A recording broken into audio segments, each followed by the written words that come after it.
आज आपण मस्त आळूवडीचे कुरकुरीत बाईट्स बनवणार आहोत. त्याच्यासाठी साहित्य बघा. हे बेसन पीठ आहे, कोथिंबीर, हे तांदळाचं पीठ, हे चिंचेगुळेचा कोळ, तिखट, धणे जिरा पावडर, कोथिंबीर,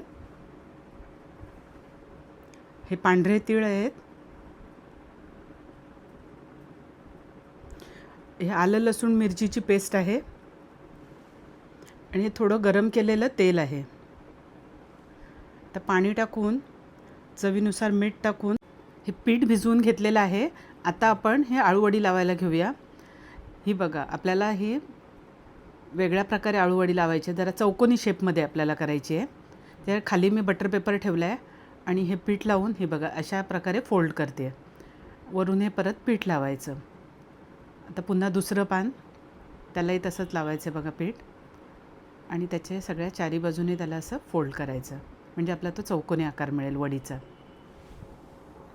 हे बघा, हे तिसऱ्या पानाला पण तसंच लावून घ्यायचं आहे. आता आपण हे थोडंसं वाफवायला ठेवूया.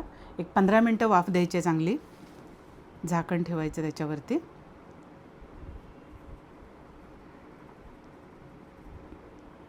हे बघा, आपली वडी झालेली आहे वाफवून. आता त्याचे चौकोनी आकारात अशी ही कापून घ्यायची आहे.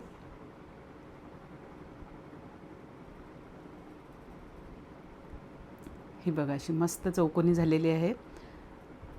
आता ही आपण फ्राय करायला घ्यायची आहे.